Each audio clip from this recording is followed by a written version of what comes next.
Hello friends, happy new year my YouTube family.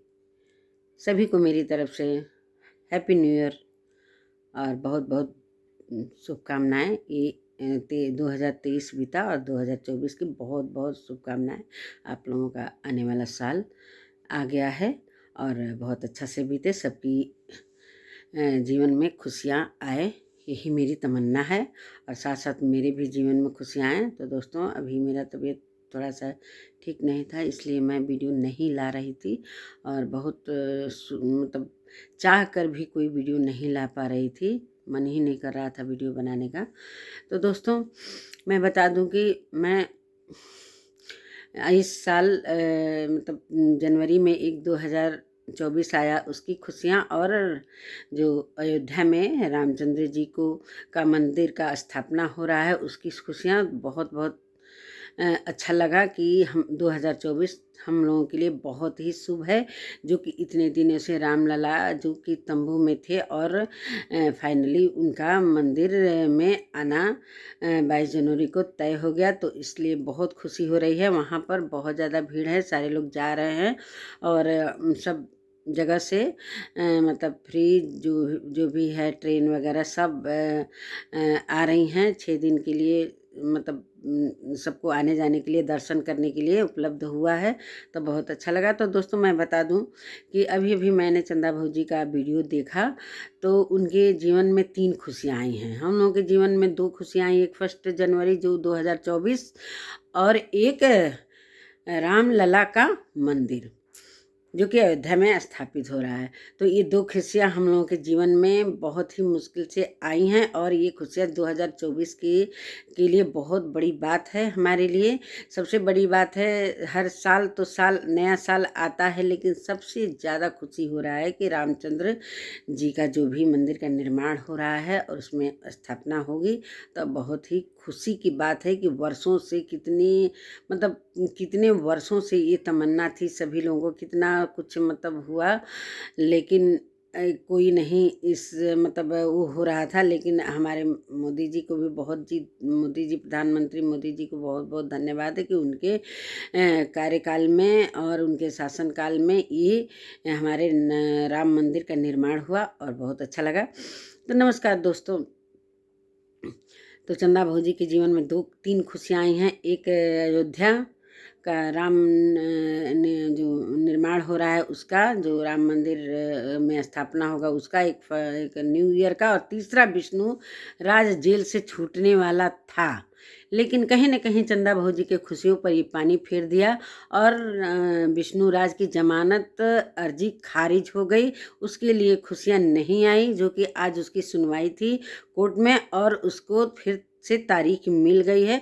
तो दोस्तों, चंदा भौजी बोल रही थी कि विष्णु राज छूट रहा है, मुझे बहुत ही खुशी हो रही है कि वो अपने फैमिली में शामिल हो, तो हमको बहुत अच्छा लगेगा। तो चंदा भौजी, मैं आपसे बता दूं कि ये आपके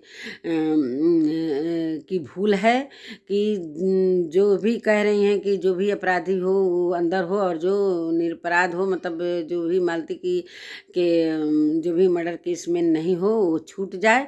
तो कहीं ना कहीं अपराधी अपना कुछ न कुछ अपराधी अपना मतलब सबूत छोड़कर ही जाता है। और आप इसलिए कह रही हूँ, ये बात इसलिए कह रही हूँ कि आपने जो कहा कि मैं जो कि उनसे मिलने गई थी, तो विष्णु राज काफ़ी रो रहा था और उसके मतलब उसका भाई गया जो महादेव है वो भी गया था, तो उसने मना कर दिया। उसकी तबीयत भी खराब है, बहुत लीवर में कुछ प्रॉब्लम है, तो रो रहा था अपने बच्चे के लिए।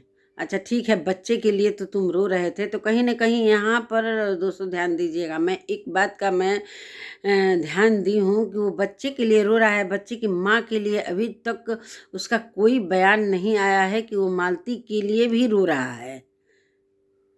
बच्चे की ये का मोह है, लेकिन अपनी पत्नी का मोह है, तो कहीं ना कहीं ये सबूत वो अपनी बातों से छोड़ रहा है कि मैं अपनी माँ के लिए मतलब दर्द महसूस कर रहा है कि माँ को मत लाइएगा, लेकिन माँ को मैं देखूंगा तो मैं बहुत विचलित हो जाऊंगा।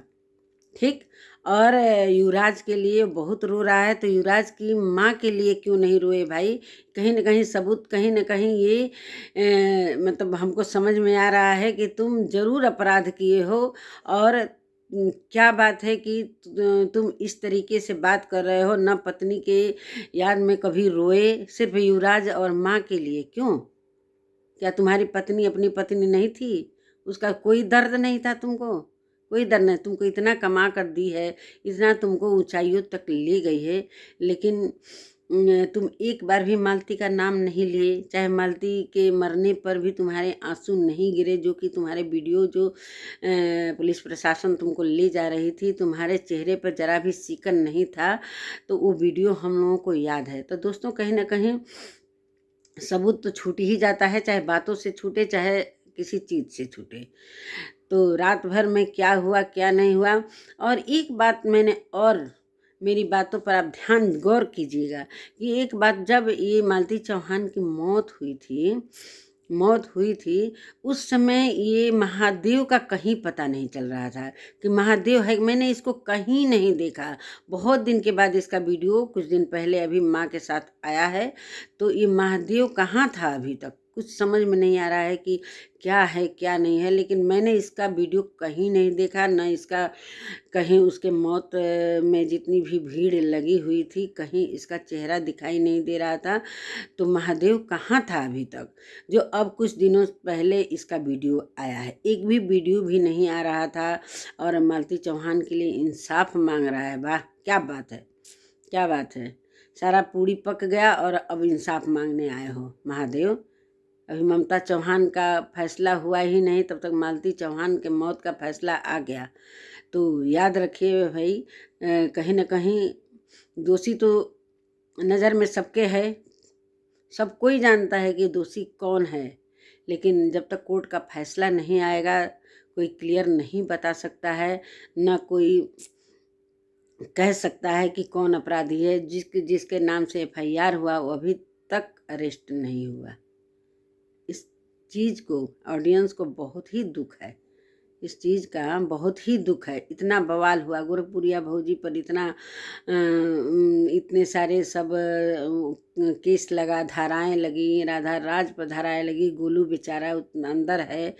तो ये सब जो अपराध नहीं किए उनके पर इतना धाराएं लग गई। जो अपराधी घूम रहा है इतने मस्ती से, वीडियो भी बना रहे हैं सब, लेकिन प्रशासन के कानों पर जूं तक नहीं रेंग रही है। क्या बात है, ये समझ में नहीं आ रहा है। तो दोस्तों, मैं इसीलिए चंदा भौजी को मैं कह रही हूँ कि उनकी खुशियों पर पानी फिर गया है, और कहीं ना कहीं चंदा भौजी आज उदासी कटेगी, उदासी कटेगी उनकी रात, इसलिए कि विष्णुराज को अभी तारीख मिल गई है। तो बहुत अच्छा हुआ है कि वो, देखिए कब तक तारीख उसको मिलता रहता है। वो हम नहीं चाहते हैं कि वो रिहा भी हो, इसलिए कि जब तक ये फैसला नहीं हो जाता कि मालती चौहान का हत्यारा कौन है और क्या है, कुछ समझ में नहीं आ रहा है। ना मैं इसकी पुष्टि भी कर रही हूँ, मैं सारा वीडियो के द्वारा मैं भी देख रही हूँ, सब बातों को देख रही हूँ, अपने वीडियो के द्वारा ही मैं ये कह रही हूँ सबसे कि जो मैं भी सारा वीडियो देख कर ही बात कर रही हूँ, कोई अपने मन से कोई भी वीडियो नहीं बना रही हूँ। जो दिख रहा है वही मैं कह रही हूँ। तो दोस्तों, यही है कि युवराज भी अपने ननिहाल में है, जैसे तैसे बेचारा अपने माँ को भूल रहा है। क्या उसके दिमाग में जहन में होगा। आज शांति का भी वीडियो मैंने देखा, वो गई है मिलने 1 जनवरी को और गले लगाई है, बहुत अच्छा लगा। और मुझे पता था कि शांति अपने साथ लेकर आई है, लेकिन नहीं, शांति अपने घर चली गई थी, उसको यहीं पर नाना के घर पर छोड़कर। तो युवराज का तो देखते हैं तो दोस्तों बहुत तकलीफ होता है कि उसकी माँ की जान ऐसे ही चली गई। एक बच्चे को माँ से कितना मतलब कैसे जुदा किया गया, ये सबसे बड़ा अपराधी है। जो भी जुदा किया हो, सबसे बड़ा अपराधी है जो एक छोटे से दूधमुहे बच्चे को जुदा कर दिया उसकी माँ से। ये भूलने वाली बात नहीं है। और यूट्यूब पर कब तक ये चलेगा, क्या चलेगा, देखते हैं कब तक क्या चलेगा।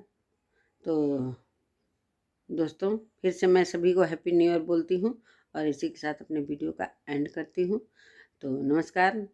मेरी वीडियो अच्छी लगे तो लाइक शेयर सब्सक्राइब ज़रूर करिएगा और मिलती हूँ अगले वीडियो में। तब तक के लिए नमस्कार।